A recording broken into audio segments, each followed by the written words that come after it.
ಇನ್ನು ಧರ್ಮಸ್ಥಳ ಅಸ್ಥಿಪಂಜರ ಪ್ರಕರಣಕ್ಕೆ ಮತ್ತೊಂದು ದೊಡ್ಡ ತಿರುವು ಸಿಕ್ಕಿದೆ. TV9 ನಲ್ಲಿ ಬೇರೆಲ್ಲೂ ಇರದ ಬಿಗ್ ಎಕ್ಸ್ಕ್ಲೂಸಿವ್ ಸುದ್ದಿಯನ್ನ ನೀವು ಗಮನಿಸಬಹುದು. ಏನದು? ಬಂಗ್ಲೆಗುಡ್ಡ ಕಾಡಿನಲ್ಲಿ ಮೊನ್ನೆ ತಾನೇ ಮಡಿಕೇರಿ ಮೂಲದ ವ್ಯಕ್ತಿಯೊಬ್ಬನ ID ಕಾರ್ಡ್ ಸಿಕ್ಕಿ ಅದಾದ ನಂತರದಲ್ಲಿ TV9 ಅದನ್ನ ಬ್ರೇಕ್ ಮಾಡಿತ್ತು. ಈಗ ಮತ್ತೊಂದು ಸುದ್ದಿಯನ್ನ TV9 ಬ್ರೇಕ್ ಮಾಡ್ತಾ ಇದೆ. ಮತ್ತೊಂದು DL ಸಿಕ್ಕಿತ್ತು. ಯಾರದ್ದು ಆ DL? ಆದಿಶೇಷ ನಾರಾಯಣ. ಆದಿಶೇಷ ನಾರಾಯಣ ಅನ್ನೋ ಹೆಸರಿನ ಒಂದು ಡ್ರೈವಿಂಗ್ ಲೈಸೆನ್ಸ್ ಇದೀಗ ಪತ್ತೆಯಾಗಿದೆ ಬಂಗ್ಲಗುಡ್ಡದಲ್ಲಿ. ಆದಿಶೇಷ ನಾರಾಯಣ ಯಾರು? TV9 ಆ ಮಾಹಿತಿಯನ್ನ ಬೆನ್ಬಿದ್ದಂತ ಸಂದರ್ಭದಲ್ಲಿ ಗೊತ್ತಾಗಿದ್ದೇನು ಅಂತಂದ್ರೆ, ತುಮಕೂರು ಮೂಲದವರು. ಅಸ್ಥಿಪಂಜರಗಳು ಸಿಕ್ಕಿದ್ದಂತ ಆ ಜಾಗದಲ್ಲೇ ಆದಿಶೇಷ ನಾರಾಯಣ ಅನ್ನೋರ ಒಂದು DL ಸಿಕ್ಕಿರುತ್ತೆ. ಈಗ ನೀವು ನೋಡ್ತಾ ಇದ್ದೀರಲ್ಲ, ಆ ಫೋಟೋದಲ್ಲಿರುವಂತ ಅವರೇ ಆದಿಶೇಷ ನಾರಾಯಣ. ಈಗ ಅವ್ರ ಕುಟುಂಬ ತುಮಕೂರಿನಲ್ಲಿದೆ ಅನ್ನುವಂಥ ವಿಚಾರ ತಿಳಿದು ಬಂದಿದೆ. ತುಮಕೂರಿನ ಆ ಫ್ಯಾಮಿಲಿಗೆ SIT ಬುಲಾವ್ ಕೊಟ್ಟಿದೆ ಅನ್ನುವಂಥದ್ದು ಕೂಡ ತಿಳಿದು ಬರ್ತಾ ಇರುವಂಥ ಮಾಹಿತಿ. ಅವ್ರ ಫ್ಯಾಮಿಲಿ ಕೂಡ ಈಗ SIT ವಿಚಾರಣೆಯನ್ನು ಎದುರಿಸಬೇಕಾಗಿದೆ, ಅಥವಾ SIT ವಿಚಾರಣೆ ಅನ್ನೋದಕ್ಕಿಂತ SIT ಕೇಳ್ಬೋದಾದಂಥ ಕೆಲ ಮಾಹಿತಿಗಳು ಏನೇನಿರುತ್ತೆ ಅದನ್ನು ನೀಡಬೇಕೀಗ. ಸೊ ಯಾರು ಈ ಆದಿಶೇಷ ನಾರಾಯಣ? ಅವ್ರೇನಾದ್ರು ಮಿಸ್ಸಿಂಗ್ ಇದ್ರಾ, ಏನು ಎತ್ತ? ಈಗ ತುಮಕೂರು ಮೂಲದ ಫ್ಯಾಮಿಲಿಗೆ SIT ಬುಲಾವ್ ಕೊಟ್ಟಿದೆ. ಬೆಳ್ತಂಗಡಿ SIT ಕಚೇರಿಗೆ ಸದ್ಯ ಈಗ ಕುಟುಂಬ ಕೂಡ ಆಗಮಿಸಿದೆ. ಆದಿಶೇಷ ನಾರಾಯಣ ಸಹೋದರಿಯರು, ಭಾವ ಇವರೆಲ್ಲ ಭೇಟಿ ಕೊಟ್ಟಿದ್ದಾರೆ. ಸಹೋದರಿ ಲಕ್ಷ್ಮಿ, ಪದ್ಮಾ, ಅವರ ಭಾವ ಶಿವಕುಮಾರ್ ಆಗಮಿಸಿದ್ದಾರೆ. ಆಮೇಲೆ ಇನ್ನೊಂದು ವಿಚಾರ ಅಂತ ಅಂದ್ರೆ, ಆ DL ಹೌದು, ಅದು ಆದಿಶೇಷನದ್ದೇ ಅಂತ ಸಂಬಂಧಿಕರು ಕೂಡ ಈಗ ಪತ್ತೆ ಹಚ್ಚಿದ್ದಾರೆ ಅನ್ನುವಂಥದ್ದು ಗೊತ್ತಾಗ್ತಾ ಇದೆ. DNA ಟೆಸ್ಟ್ ವೇಳೆ ಕರೆದಾಗ ಬರಬೇಕು ಅಂತ SIT ಸೂಚನೆಯನ್ನ ಕೂಡ ಕೊಟ್ಟಿದೆ ಅನ್ನುವಂಥ ತಿಳಿದು ಬರ್ತಾ ಇದೆ. ಬಹುಶಃ ಫ್ಯಾಮಿಲಿ ಜೊತೆ ಈಗ ಆದಿಶೇಷ ನಾರಾಯಣ ಇಲ್ಲ. ಫ್ಯಾಮಿಲಿ ಜೊತೆ ಇಲ್ಲ ಅಂತ ಅಂದ್ರೆ ಅವ್ರೇನೋ ಮಿಸ್ಸಿಂಗ್ ಆಗಿತ್ತು, ಏನೋ ಒಂದು ಸಮಸ್ಯೆ ಆಗಿದೆ. ಒಟ್ಟಿನಲ್ಲಿ ಅವ್ರೀಗ ಫ್ಯಾಮಿಲಿಯ ಜೊತೆ ಆ ಲಿಂಕಲ್ಲೇ ಇಲ್ಲ. ಬಹುಶಃ ಅವರು ಕೂಡ ಮಿಸ್ಸಿಂಗ್ ಆಗಿದ್ದಾರೆ ಅಂತ ಹುಡುಕ್ ಸುಸ್ತಾಗಿದ್ದಾರೆ ಅಂತ ಕಾಣಿಸುತ್ತೆ. ಈಗ ಅವ್ರು DL ಅಲ್ಲಿ ಸಿಕ್ಕಿರೋದು ನೋಡಿದ್ರೆ ಅಲ್ಲಿರುವಂಥ ಕೆಲ ಬಾಡಿಗಳಲ್ಲಿ ಏನಾದರೂ ಆದಿಶೇಷ ನಾರಾಯಣ ಅವರದ್ದು ಇರ್ಬೋದಾ ಅನ್ನುವಂಥದ್ದು ಸಹಜವಾದಂಥ ಪ್ರಶ್ನೆ ಮೂಡುತ್ತೆ. ಆಮೇಲೆ ಇನ್ನೊಂದು ಸಂಗತಿ ಏನು ಅಂತ ಅಂದರೆ, ಈಗ ಆಲ್ರೆಡಿ ಈ ಅಯ್ಯಪ್ಪ ಅಂತ ಏನೋ ಅವರ ಒಂದು ಗುರುತು ಕೂಡ ಸಿಕ್ಕಿತ್ತು. ಅದಾದ ನಂತರ ಅದು ಅವ್ರದೇ ಬಾಡಿ ಅನ್ನುವಂಥದ್ದು ಕೂಡ ಬಹುತೇಕ ಪ್ರೂವ್ ಆಗಿದೆ. ಅವರು ಮಡಿಕೇರಿ ಮೂಲದವರು. ದಾಸರಕಲ್ಲಹಳ್ಳಿಯ ಬೋಜಪ್ಪ ಚೆನ್ನಮ್ಮ ಅವರ ಪುತ್ರ ಈ ಆದಿಶೇಷ ನಾರಾಯಣ. ಬೋಜಪ್ಪ ದಂಪತಿಯ 3ನೇ ಮಗ ಆದಿಶೇಷ ನಾರಾಯಣ. ಬೆಂಗಳೂರಿನ ಬಾರ್ ಒಂದರಲ್ಲಿ ಕೆಲಸ ಮಾಡ್ತಾ ಇದ್ರು ಆದಿಶೇಷ ಅನ್ನುವಂಥದ್ದು ಗೊತ್ತಾಗ್ತಾ ಇದೆ. 12 ವರ್ಷದ ನೋಡಿ, 12 ವರ್ಷದ ಹಿಂದೆನೆ ಅವ್ರು ಕಣ್ಮರೆಯಾಗಿದ್ದಾರೆ. ಅಕ್ಟೋಬರ್ 2, 2013ರಂದು ಆದಿಶೇಷ ನಾರಾಯಣ ನಾಪತ್ತೆ ಆಗ್ತಾರೆ. ತುಮಕೂರು ಜಿಲ್ಲೆ ದಾಸರಕಲ್ಲಹಳ್ಳಿ ನಿವಾಸಿ ಆದಿಶೇಷ ಅವರು ಬೆಂಗಳೂರಿನಲ್ಲಿ ಒಂದು ಬಾರ್ನಲ್ಲಿ ಕೆಲಸ ಮಾಡ್ತಾ ಇರ್ತಾರೆ. 12 ವರ್ಷಗಳ ಹಿಂದೆ ಸದ್ಯ ಅವರು ಮಿಸ್ಸಿಂಗ್ ಆಗಿರೋದು, ಅಂದರೆ 2013ರಲ್ಲಿ ಮಿಸ್ಸಿಂಗ್ ಆಗಿರೋದು ಗೊತ್ತಾಗಿದೆ. ಮಿಸ್ಸಿಂಗ್ ಆಗಿರೋದಕ್ಕೂ ಈಗ DL ಸಿಕ್ಕಿರೋದಕ್ಕೂ ಆಮೇಲೆ ಅಲ್ಲಿ ಸಿಕ್ಕಿರುವಂಥ ಭಾಳ ಬಾಡಿಗಳಿಗೂ ಇದಕ್ಕೊಂದಕ್ಕೊಂದು ಲಿಂಕ್ ಈಗ ತಾಳೆ ಹಾಕೋ ಕೆಲಸ ಸಹಜವಾಗಿ ನಡೆಯುತ್ತೆ. ನಾವು ಪ್ರತಿನಿಧಿ ಪೃಥ್ವಿ ಅವ್ರ ಫ್ಯಾಮಿಲಿ ಜೊತೆಗೆ ಮಾತನಾಡಿಸಿದ್ದಾರೆ. ಬನ್ನಿ ಏನು ಹೇಳಿದ್ದಾರೆ ಕೇಳೋಣ.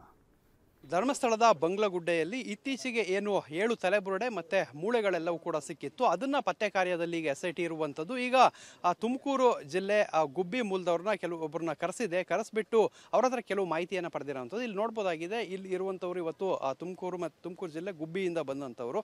ಸೊ ಅಲ್ಲಿ ಏನು ಕರೆಸಿದ್ರು ಏನು ಅಂತ ಕೇಳೋಣ. ಅದು ಆರಂಭಿಕ ಹಂತದಲ್ಲಿ ಇಲ್ಲೇನೊಂದು ಫೋಟೋ ನೋಡ್ಬೋದಾಗಿದೆ. ಈ ಫೋಟೋದಲ್ಲಿ ಇರುವಂಥವರು ಆದಿಶೇಷ ನಾರಾಯಣ ಅಂತ ಹೇಳಿ. ಸೊ ಇವರು ಇಲ್ಲಿ ಏನು ಮೊನ್ನೆ ಸಿಕ್ಕಂತಹ ಏನು ಸ್ಕೆಲಿಟನ್ ಏನಿತ್ತು, ಆ ಒಂದು ಸ್ಕೆಲಿಟನ್ನ ಪಕ್ಕದಲ್ಲಿ ಇವರ ಒಂದು DL ಡ್ರೈವಿಂಗ್ ಲೈಸೆನ್ಸ್ ಸಿಕ್ಕಿರೋಂಥದ್ದು. ಈ ಆಧಾರದ ಮೇಲೆ ಇವ್ರನ್ನ ಕರೆಸಿದ್ದಾರೆ. ಸೊ ಅವ್ರನ್ನ ಮಾತಾಡೋಣ. ಈಗ ಇದು ಯಾರು ಆದಿಶೇಷ ನಾರಾಯಣ ಯಾರು, ಮತ್ತು ನೀವು ಇಲ್ಲಿ ಬರ್ಲಿಕ್ಕೆ ಕಾರಣ ಏನು, ಯಾರು ಕರೆದಿದ್ರು? ನಮ್ಮ ತಮ್ಮ ಆದಿಶೇಷ ನಾರಾಯಣ. ನಮಗೆ ಫಸ್ಟ್ ಗುಬ್ಬಿಯಿಂದ ಫೋನ್ ಬಂತು, ಹಿಂಗಾಗಿ ಸಿಕ್ಕಿದೆ, ಏನಾಗಬೇಕು ಏನು ಅಂತ ನಾವೆಲ್ಲ ಹೇಳಿದ್ವಿ.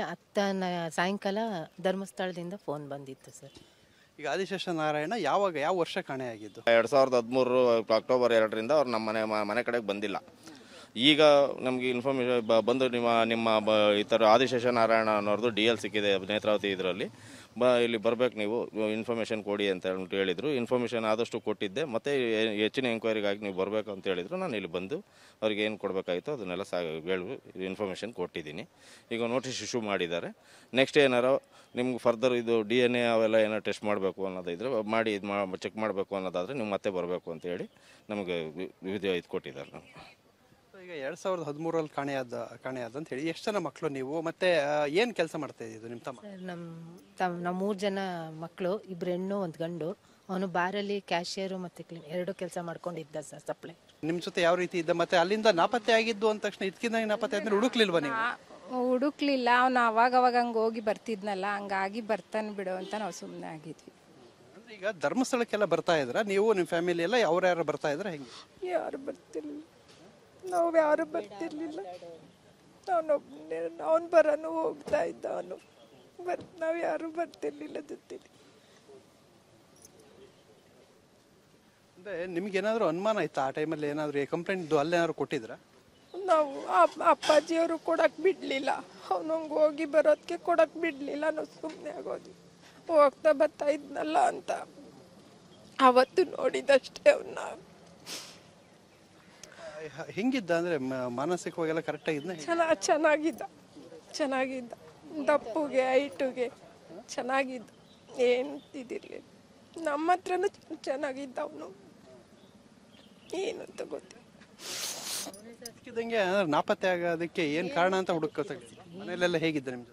ಆರಾಮ್ ಸರ್, ಹಳ್ಳಿ ಅಲ್ವಾ ಸರ್, ಒಂದು ಸ್ವಲ್ಪ ನಮ್ಮ ತಂದೆಯರು ಇದು ದುಡ್ಕೊಂಬರ್ಬೇಕು, ಮನೆ ಕೊಡಬೇಕು ಅನ್ನೋದು ಅವ್ರದ್ದೊಂದು ಜವಾಬ್ದಾರಿ. ಅವ್ನಿಗೊಂದು ಸ್ವಲ್ಪ ನಾನು ದುಡಿಬೇಕು, ಮನೆ ಕಟ್ಟಬೇಕು ಅನ್ನೋದೊಂದಿತ್ತು. ಅದಕ್ಕೆ ಅವನು ಹೊರಗಡೆ ಹೋಗಿದ್ದು ದುಡಿಯೋಕ್ಕೆ. 11 ತಿಂಗಳಿಂದ ನಮ್ಮವರೇ, ನಮ್ಮ ನೆಂಟ್ರೆ, ನಮ್ಮ ಅತ್ತೆ ಸೊಸೆ ನಂಗೆ ಸಿಕ್ಕಿದ್ರು ಗುಬ್ಬಿಲಿ ಅಂತ ಹೇಳಿದ್ರು ಬಸ್ಸಲ್ಲಿ ಸರ್. ಸೊ ಇದಿಷ್ಟು ಆ ಒಂದು ತುಮಕೂರು ಜಿಲ್ಲೆ ಗುಬ್ಬಿ ಮೂಲದವರ ಮಾತುಗಳು. ಸೊ ನೆಕ್ಸ್ಟ್ ಹೇಗೆ SIT ಕರೆದಂಥ ಸಂದರ್ಭದಲ್ಲಿ ಬರಬೇಕು ಅಂತೇಳಿ ನೋಟಿಸ್ ಕೊಟ್ಟಿದ್ದಾರೆ. ಇವ್ರನ್ನ ಕೆಲವೊಂದು ಪ್ರಾಥಮಿಕ ಮಾಹಿತಿಯನ್ನು ಪಡೆದೀಗ ಕಳಿಸಿದ್ದಾರೆ. ಕ್ಯಾಮರಾಮನ್ ವಿಲ್ಫ್ರೆಡ್ ಜೊತೆ ಪೃಥ್ವಿರಾಜ್ ಬೊಮ್ಮನಕೆರೆ, TV9 ಬೆಳ್ತಂಗಡಿ. ಸೊ ಇದು ಇವತ್ತು ನಾವು ಕಂಡಿರುವಂಥ ಮತ್ತೊಂದು ಮೇಜರ್ ಟ್ವಿಸ್ಟ್ ಸುಪ್ರೀಂ ಕೋರ್ಟ್ನಲ್ಲಿ ಏನಾಗಿತ್ತು ಅಂತ. ಪೃಥ್ವಿ ನಮ್ಮ ಜೊತೆಗೆ ಜಾಯಿನ್ ಆಗ್ತಾ ಇದ್ದಾರೆ ಬೆಳ್ತಂಗಡಿಯಿಂದ. ಪೃಥ್ವಿ, ಈಗ ಆದಿಶೇಷ ನಾರಾಯಣ ಅನ್ನೋರ್ ಫ್ಯಾಮಿಲಿ ಬಂದಿದೆಯಲ್ಲ, ಸೊ ಈಗ ಏನೇನು ಹೇಳಿದಾರಂತೆ SIT? ಆಮೇಲೆ ಪಾಪ ಅವ್ರು ಹೇಳ್ತಾ ಇದ್ರು, ಇನ್ಫ್ಯಾಕ್ಟ್ ಕಣ್ಣೀರು ಕೂಡ ಹಾಕಿದ್ರು. ಒಂದು ಕಂಪ್ಲೇಂಟ್ ಕೂಡ ಹಿಂದೆ ಅವ್ರು ದಾಖಲು ಮಾಡಿಲ್ಲ ಹಿಂಗೆ ಮಿಸ್ಸಿಂಗ್ ಅಂತ. ಅಂದರೆ ಹೇಗಿದು ಪೃಥ್ವಿ? ಮತ್ತೆ ಇನ್ನೂ ಎಷ್ಟು ಜನರು ID ಕಾರ್ಡ್ ಏನಾದ್ರು ಪತ್ತೆ ಆಗಿರೋದು ಅಥವಾ ಗುರುತು ಪತ್ತೆ ಆಗಿರೋದು, ಈ ಸೈಲೆಂಟಾಗಿ ಅದಕ್ಕೆ ಸಂಬಂಧಪಟ್ಟ ಹಾಗೆ ಬುಲಾವ್ ಮಾಡ್ತಾ ಇರೋದು, ಇದೇನಾದ್ರು ನಡೀತಾ ಇದೆಯಾ ಒಳಗಿಂದೊಳಗೆ? ಏನು ಕತೆ ಪೃಥ್ವಿ? ಮಾಲ್ತೇಶ್ ಅವರು ಏನು 1900 ಅಂದರೆ ಆ ಒಂದು 13 ವರ್ಷಗಳ ಹಿಂದೆ ನಾಪತ್ತೆ ಆಗ್ತಾರೆ. ಆ ಸಂದರ್ಭದಲ್ಲಿ ಆದಿಶೇಷ ನಾರಾಯಣ ಅಂದರೆ ಆತನ ತಂದೆ ತಾಯಿ ಇನ್ನೂ ಬದುಕಿರ್ತಾರೆ. ಆ ಸಂದರ್ಭದಲ್ಲಿ ಇವರು ಒಟ್ಟು 3 ಜನ ಮಕ್ಕಳಿರ್ತಾರೆ. ಸೊ ಮನೆಯಲ್ಲಿ ಅವರ ತಂದೆ ಸ್ಟ್ರಿಕ್ಟ್ ಇರ್ತಾರೆ, ಅಂದರೆ ಮನೆಯಿಂದ ಹೋಗಿ ನೀನು ಹೊರಗಡೆ ದುಡಿಲೇಬೇಕು ಅಂತ ಹೇಳಿ ಒಂದು ಪ್ರೆಷರನ್ನು ಮಕ್ಕಳ ಮೇಲೆ ಹಾಕ್ತಾ ಇರ್ತಾರೆ. ಇವನು ಗಂಡು ಮಗ ಆಗಿರೋದ್ರಿಂದ ಅವನ ಮೇಲೂ ಕೂಡ ಅಂತ ಪ್ರೆಷರನ್ನು ಹಾಕ್ತಿರ್ತಾರೆ. ಸೊ ಆತ ಏನು ಊರನ್ನು, ಅಂದರೆ ತನ್ನ ತುಮಕೂರು ಜಿಲ್ಲೆ ಗುಬ್ಬಿ ತಾಲೂಕಿನ ತನ್ನ ಊರನ್ನು ಬಿಟ್ಟು ಬೆಂಗಳೂರಿಗೆ ಹೋಗಿ ಅಲ್ಲಿ ಬಾರ್ನಲ್ಲಿ ಕೆಲಸ ಮಾಡ್ತಾ ಇರ್ತಾನೆ. ಮತ್ತೆ ಇಲ್ಲಿ ಆಗಾಗ ಮನೆಗೆ ಬರ್ತಾ ಇರೋದ್ರಿಂದ, ಸೊ ಕೆಲಸವನ್ನ ಆಗಾಗ ಚೇಂಜ್ ಮಾಡ್ತಾ ಇರೋದ್ರಿಂದ ಅವ್ರ ತಂದೆ ಬೈತಾ ಇರ್ತಾರೆ. ಸೊ ಈತ ಮನೆ ಬಿಟ್ಟು ಹೋಗುವಂಥದ್ದು, ವಾಪಸ್ ಬರುವಂಥದ್ದು ಇಂಥದ್ದೊಂದು ಕಾಮನ್ ಆಗಿರುತ್ತೆ. ಸೊ ಆಗ ಆ 13 ವರ್ಷಗಳ ಹಿಂದೆ ಇದೇ ರೀತಿ ಆತ ನಾಪತ್ತೆ ಆದ ಸಂದರ್ಭದಲ್ಲಿ ಈಗ ಬರ್ಬೋದು ಅಂತ ಹೇಳಿ ವೆಯ್ಟ್ ಮಾಡ್ತಾರೆ. ಅದಾದ ಬಳಿಕ ಮನೆಯ ಆ ಹೆಣ್ಮಕ್ಳು ಕಂಪ್ಲೇಂಟ್ ಅನ್ನ ಕೊಡೋಣ ಅಂತ ಹೇಳಿದಂಥ ಸಂದರ್ಭದಲ್ಲಿ ಅವರ ತಂದೆ ಹೇಳಿದ್ದಂಥದ್ದು, ಈ ಕಂಪ್ಲೇಂಟ್ ಏನು ಕೊಡೋದು ಬೇಡ, ಅವ್ನು ಹೋಗ್ತಾ ಇರ್ತಾನೆ ಬರ್ತಾ ಇರ್ತಾನೆ ಅಂತ ಹೇಳಿ ಕಂಪ್ಲೇಂಟ್ ಕೊಡಕ್ಕೆ ಬಿಡ್ಲಿಲ್ಲ ಅಂತ ಹೇಗೆ TV9 ಜೊತೆ ಆತನ ಸಹೋದರಿಯರು ಹೇಳಿರುವಂಥದ್ದು. ಅಂದ್ರೆ ಆತ ಹೆಬಿಚುವಲ್ ಆಗಿ ಈ ರೀತಿ ಹೋಗ್ತಾ ಇದ್ದ ಅನ್ನೋ ಕಾರಣಕ್ಕೆ ಅವರು ಕಂಪ್ಲೇಂಟ್ ಕೊಡಲಿಲ್ಲ. ಕಂಪ್ಲೇಂಟ್ ಕೊಡ್ಲಿಕ್ಕೆ ತಂದೆ ಬಿಡ್ಲಿಲ್ಲ ಅಂತ ಹೇಳಿ ಆ ಹೆಣ್ಮಕ್ಳು ಹೇಳಿರುವಂಥದ್ದು.